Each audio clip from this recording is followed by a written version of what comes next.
Welcome to Lent. Perhaps these words excite you. Perhaps they fill you with dread. Maybe you're saying to yourself, it can't possibly be Lent already. Whatever your reaction, Lent is upon us.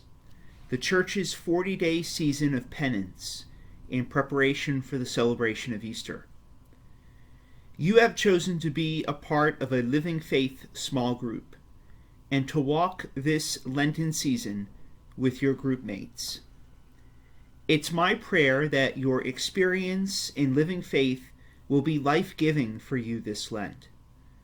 I thank you for taking advantage of this opportunity and for your group leaders who are guiding you through these weeks' reflections. This year, the season of Lent takes place within the context of the extraordinary Jubilee of Mercy, called by the Holy Father, Pope Francis. The Holy Father says, the season of Lent during this Jubilee year should also be lived more intensely as a privileged moment to celebrate and experience God's mercy. First, let us ask ourselves, what is a Jubilee? The practice of a Jubilee year has ancient roots in the Jewish tradition, and evidence for it can be found in the Old Testament. For example, see the 25th chapter of the book of Leviticus. The Jubilee year was called every 50 years as a time for forgiveness. It stood as a reminder of God's providence and mercy. The dedication of a year for this emphasis provided the community with a time to come back into right relationship with one another and with God. As the practice of the Jubilee year was adopted into the Catholic Church, these themes of mercy, forgiveness, and solidarity with one another continued. Secondly, we ask ourselves, why is this Jubilee called extraordinary? Jubilees in the Catholic Church usually occur once every 25 years. You may recall the last Jubilee was called by Pope St. John Paul II in the year 2000 to mark the beginning of the third Christian millennium. This Jubilee is called extraordinary because it occurs outside that regular 25-year cycle, thus calling particular attention to the theme. And lastly, why a Jubilee of Mercy? In the document proclaiming the Jubilee, entitled in Latin Misericordiae Vultus, and in English, Merciful like the Father, the Holy Father gives his reason for calling this special Jubilee.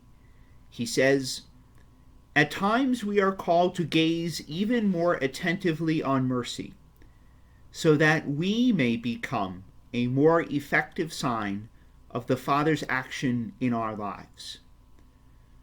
For this reason, I have proclaimed an extraordinary Jubilee of Mercy as a special time for the Church, a time when the witness of believers might grow stronger and more effective.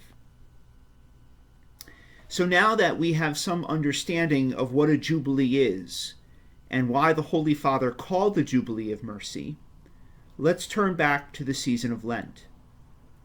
Remember that the Holy Father said that Lent in the Jubilee should be lived more intensely as a privileged time to celebrate and experience God's mercy. He goes on to say, how many pages of sacred scripture are appropriate for meditation during the weeks of Lent to help us rediscover the merciful face of the Father? Indeed, the scriptures provided by the Church during the season of Lent are wonderful reflections on the mercy of God. During this session of Living Faith, we will be looking at each Sunday's readings, in particular the Gospel reading, and what it has to teach us about an aspect of mercy. The title of our Living Faith series, and also of our homily series in church this Lent, is God's merciful love revealed in the mystery of Christ. God's merciful love for us is revealed in its fullness in the person of Jesus Christ and in the mysteries of his life, death, and resurrection. The Catechism of the Catholic Church says the gospel is the revelation in Jesus Christ of God's mercy to sinners. As with everything with God, his mercy is not an abstract theme or a concept to be pondered. It is a person. God's mercy is Jesus Christ. And as we walk through the Sundays of Lent, we will contemplate and discuss together how Jesus is the revelation of God's mercy for us and what that looks like in our lives.